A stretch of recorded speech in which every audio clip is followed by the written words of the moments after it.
ঘণ্টেশ্বর শিব মন্দির দর্শন করে আমি এখন চলে এসেছি এই খানাকুলের আরও একটি বিখ্যাত মন্দির, যেটি হলো গোপীনাথ জিউ মন্দির।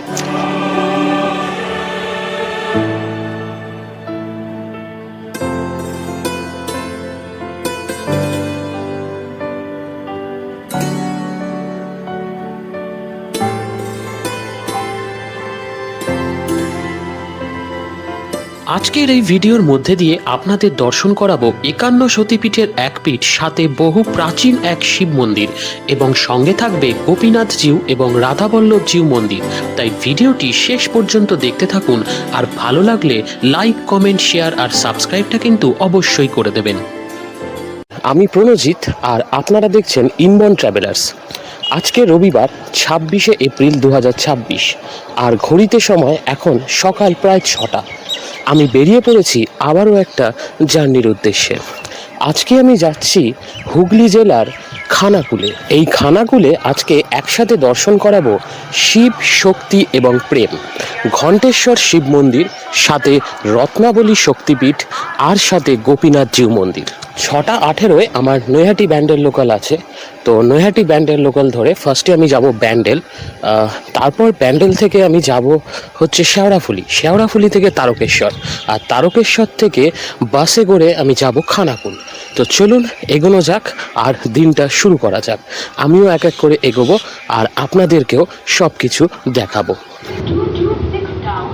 ব্যান্ডেলের 3 নম্বর প্ল্যাটফর্ম থেকে সকাল 6:50 ব্যান্ডেল হাওড়া লোকাল ছাড়লো। মোটামুটি রাইট টাইমেই ছাড়লো। শেওড়াফুলি পৌঁছানোর শিডিউল টাইম হলো সকাল 7:11। এখন দেখা যাক কটার সময় ট্রেনটি পৌঁছায়। শেওড়াফুলি থেকে আমার পরবর্তী ট্রেন 7:25। এই জাস্ট পৌঁছালাম শেওড়াফুলি। 6 নম্বর প্ল্যাটফর্মে আমি নামলাম। এখন যেতে হবে 2 নম্বর। এই ব্রিজটা পার হয়ে এখন যেতে হবে। তারকেশ্বর লোকাল অলরেডি ঢুকে গিয়েছে প্ল্যাটফর্মে, তবে এখনও 2 মিনিট মতো টাইম আছে ট্রেনটা ছাড়তে। ট্রেন সঠিক সময় মতোই ছাড়লো। আজকে রবিবার, তাই ট্রেনটা পুরো ফাঁকা। এখন একটা জানলার সিটে গিয়ে বসে এই জার্নিটাকে উপভোগ করতে হবে।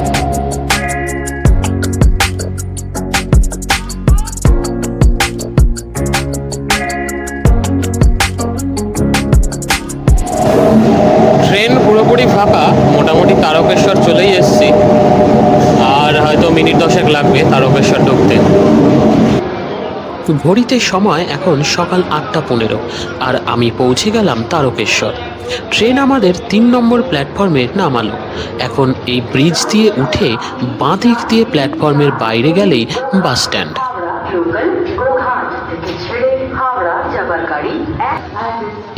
এই হলো ওভারব্রিজ। এইখান দিয়ে নেমে এসে এই যে রাস্তাটা সোজা যাচ্ছে, এইখান দিয়ে একটু এগোলেই সামনেই একদম বাস স্ট্যান্ড। এখন ভোটের সময় বলে বাসের সংখ্যা একটু কম আছে। নর্মালি 20-25 মিনিট পর পর খানাকুল যাওয়ার বাস পেয়ে যাবেন। প্রায় আধা ঘন্টা মতো ওয়েট করার পরে এই একটা বাস আসলো, যেটি খানাকুল যাবে। এখন প্রায় 9:10 বাজতে চায় আর আমাদের বাস এই জাস্ট ছাড়লো। আর খানাকুল পর্যন্ত বাস ভাড়া পড়লো 30 টাকা।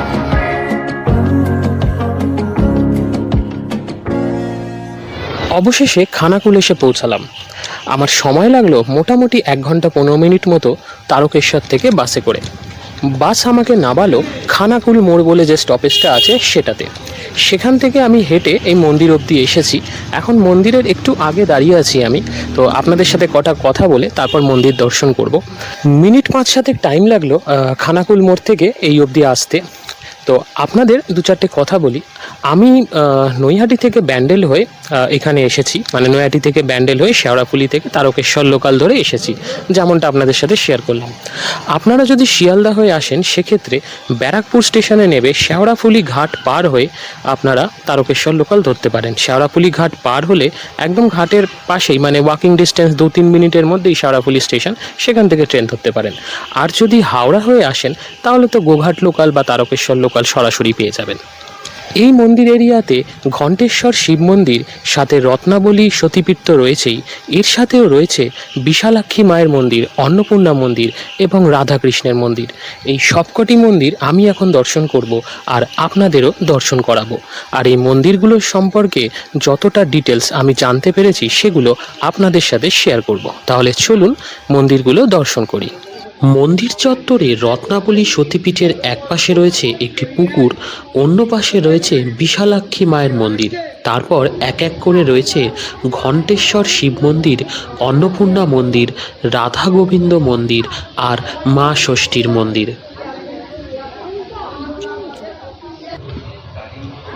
প্রথমে আমরা দর্শন করছি 51 সতীপীঠের অন্যতম রত্নাবলী সতীপীঠ। দালান শৈলীর এই মন্দিরের প্রবেশপথের দুপাশে রয়েছে দুটি সিংহ মূর্তি, তারপর একটি দালান এবং দালান শেষে মূল গর্ভগৃহে মা কালী বিরাজমান। গর্ভগৃহের সামনের দেওয়ালে সতীর 51 পীঠের বর্ণনা করা আছে, আর আছে এক পাশে ভগবান বিষ্ণু এবং অন্য পাশে দেবাদিদেব মহাদেব কাঁধে সতীর দেহ নিয়ে। এছাড়াও মন্দিরের বাইরের দেওয়ালে 10 মহাবিদ্যাও বর্ণনা করা আছে, যা আপনাদের একটু পরেই ঘুরে দেখাচ্ছি। পৌরাণিক কাহিনী অনুসারে ভগবান শিব যখন সতীর দেহ নিয়ে তাণ্ডব নৃত্য শুরু করেন, তখন শিবের শোক দূর করতে ভগবান বিষ্ণু সুদর্শন চক্র ব্যবহার করে সতীর দেহ খণ্ডন করেন। সেই সময় সতীর দক্ষিণ স্কন্ধ অর্থাৎ ডান কাঁধ এই স্থানে এসে পড়েছিল। স্থানীয় লোকেদের কাছে এই শক্তিপীঠ আনন্দময়ী শক্তিপীঠ নামেও পরিচিত। এইখানে দেবী কুমারী রূপে এবং ভৈরব ঘণ্টেশ্বর রূপে পূজিত হন।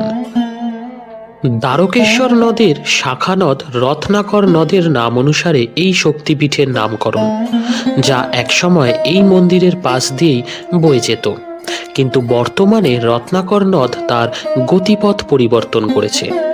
এর পেছনেও রয়েছে নাকি একটি অলৌকিক কাহিনী, যেটি পরে আপনাদের সাথে শেয়ার করছি। মন্দিরের ঠিক পেছনেই আছে মহাশ্মশান, তার পাশ দিয়েই একসময় বয়ে যেত রত্নাকর নদ। কথিত আছে এই স্থানেই বিখ্যাত তন্ত্র সাধক কৃষ্ণানন্দ আগমবাগীশ সাধনা করেছিলেন।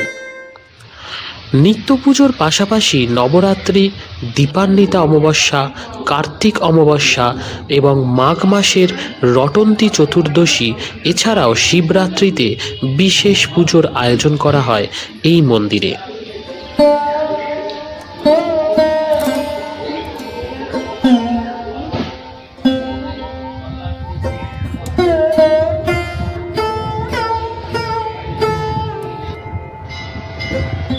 এইবার চলুন দর্শন করি মা বিশালক্ষী মন্দির। দালান শৈলীর এই মন্দিরের 3 খিলান বিশিষ্ট প্রবেশদ্বার দিয়ে প্রবেশ করে মূল গর্ভগৃহে বিরাজমান মা বিশালক্ষী।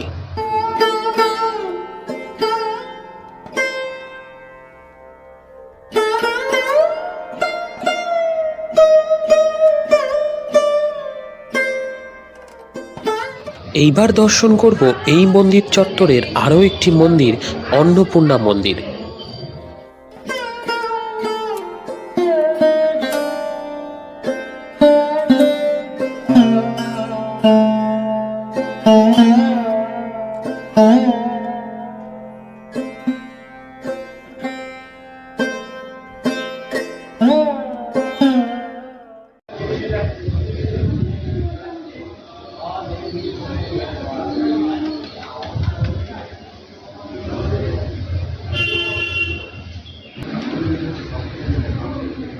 এইবার এই মন্দির চত্বরের যে মন্দিরটি আমরা দর্শন করছি সেটি হলো রত্নাবলী শক্তিপীঠের ভৈরব বাবা ঘণ্টেশ্বরের মন্দির।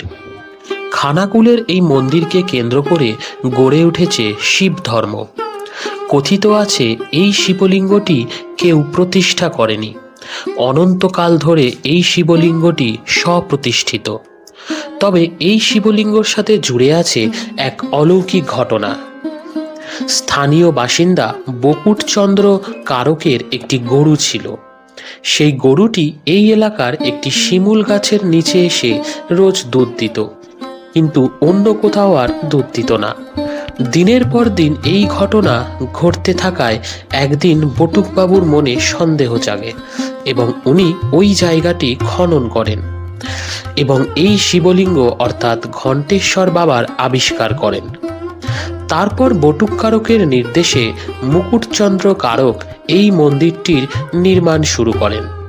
প্রথমে এত বড় মন্দির ছিল না, শালপাতার মন্দির ছিল।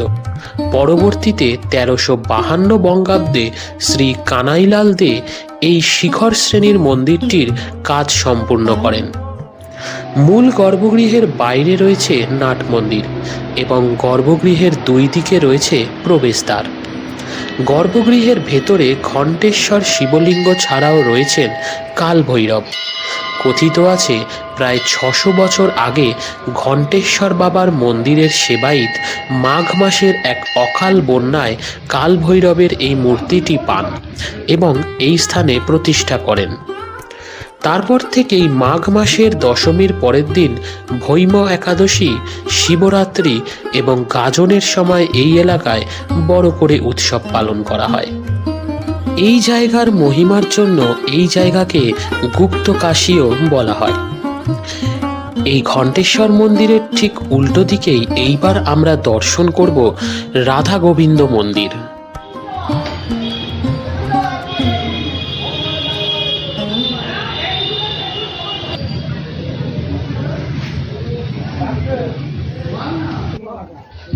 এখন আমি যেই জায়গাটিতে দাঁড়িয়ে আছি এটিকে বলে কলেজ মোড়। এইদিকে হচ্ছে তারকেশ্বর, আর এই গলিটা দিয়ে একটু এগিয়ে আসলেই পেয়ে যাবেন খানাকুলের গুপ্ত বৃন্দাবন গোপীনাথ জিউ মন্দির।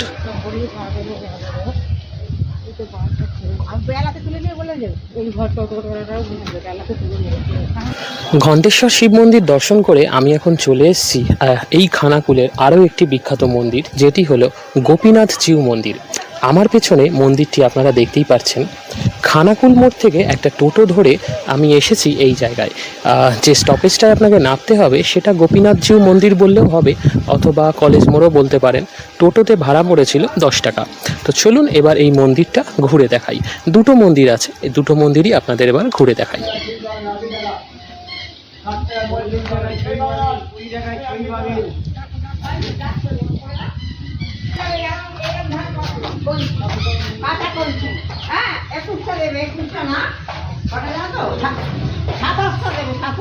প্রথমে আমরা দর্শন করতে চলেছি রাধাবল্লভ মন্দিরটি। এই মন্দিরের আগেই রয়েছে 500 বছরের প্রাচীন এই বকুল গাছটি, যেই গাছটি অভিরাম ঠাকুর নিজে হাতে বসিয়েছিলেন। তারপর রয়েছে এখন যে দোলমঞ্চটি দেখছেন, এই দোলমঞ্চটি।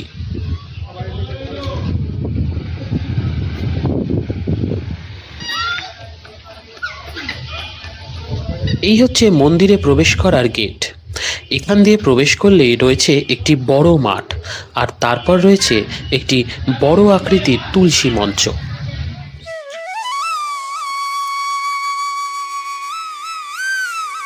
উঁচু বেদির ওপর অবস্থিত পূর্বমুখী এই মন্দিরটি বাংলার একরত্ন বা এক শিখর বিশিষ্ট মন্দির শৈলীর অন্তর্গত। মন্দিরের সামনে এবং দক্ষিণ দিকে রয়েছে বারান্দা এবং রয়েছে 3 খিলান বিশিষ্ট প্রবেশপথ। মন্দিরের সামনের দেওয়ালে রয়েছে টেরাকোটার কাজ, কিন্তু তাতে কোনো মূর্তি লক্ষ্য করা যায় না, এবং দক্ষিণ দিকেও রয়েছে অল্প কিছু টেরাকোটার কাজ। এছাড়া মন্দিরের 4 চালা বিশিষ্ট শিখরটিতেও রয়েছে প্রচুর টেরাকোটার কাজ। মূল গর্ভগৃহের বাইরেও যে দেওয়ালটি আছে সেখানেও রয়েছে রং বেরঙের নানা কারুকার্য। মূল গর্ভগৃহে রাধাবল্লভ এবং রাধিকা নিত্য পূজিত হন।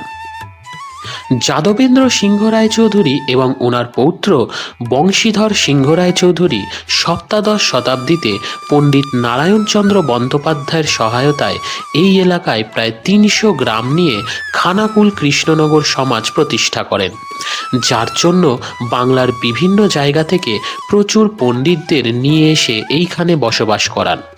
সেই সময় নবদ্বীপের পরে এই এলাকাতেই এত পণ্ডিতের বাস ছিল, তাই এই এলাকাকে দ্বিতীয় নবদ্বীপও বলা হতো।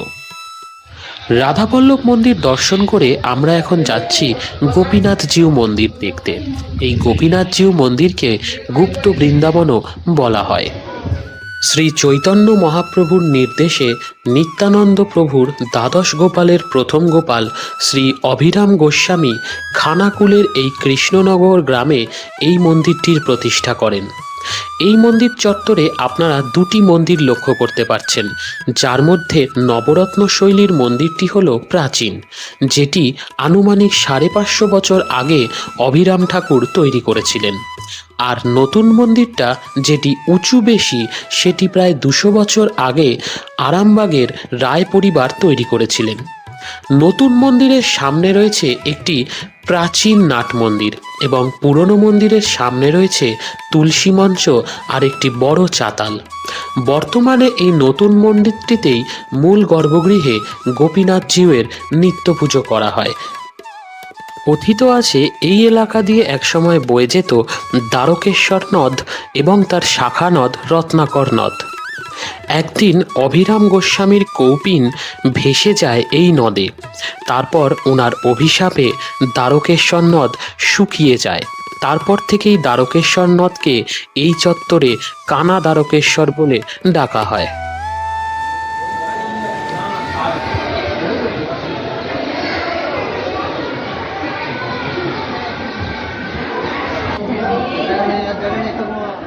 এই গোপীনাথজিউ মন্দিরে প্রত্যেক দিন ভোগ প্রসাদের ব্যবস্থা আছে, যার মূল্য হলো 100 টাকা। এখন আমি এই ভোগ ঘরে প্রবেশ করছি।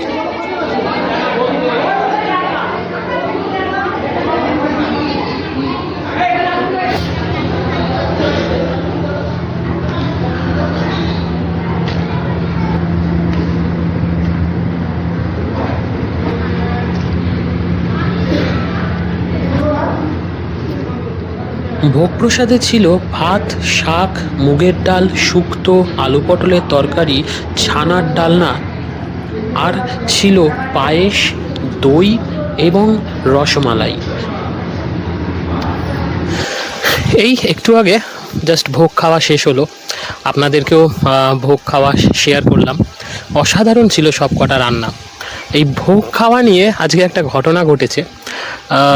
আমি মন্দিরে একটু দেরি করে এসেছিলাম, যার জন্য এখানে কুপন আছে, 100 টাকা করে কুপনের দাম। তো আমি কুপন পাইনি, তো কিভাবে কুপন পাওয়া যায় সেটা ব্যবস্থা করার চেষ্টা করছিলাম। তো হঠাৎ একটা ভাই এসে আমাকে বলল, আপনার কুপন লাগবে? আমি বললাম হ্যাঁ কুপন লাগবে। তো আমাকে সে কুপনটা দিয়ে বলছে পয়সা দিতে হবে না। আমি বললাম না, এটা কি হয়, তুমি কুপন দিলে আমাকে পয়সা দিতে হবে না? বলে না, এটা এই ভোগটা হয়তো তোমার ভাগ্যেই লেখা ছিল, তাই এটা তোমার জন্য। তো যাই হোক, ওই ভাইকে অনেক ধন্যবাদ। ওর জন্য আজকে এই সুন্দর একটা ভোগ আমি খেতে পারলাম বা গ্রহণ করতে পারলাম। তো আজকের এই মন্দির দর্শন বা এই খানাকুল ঘোরা এখানেই শেষ। তো যদি আপনাদের ভিডিওটা ভালো লেগে থাকে, লাইক, কমেন্ট, শেয়ার আর সাবস্ক্রাইবটা কিন্তু অবশ্যই করে দেবেন, কারণ আপনাদের একটা সাবস্ক্রিপশান আমাদের অনেক মনোবল বাড়ায়। তো অবশ্যই সাবস্ক্রাইবটা করে দেবেন। আর আজকে তাহলে আসি, ফিরবো আগামী সপ্তাহে আবারও একটা ভিডিও নিয়ে।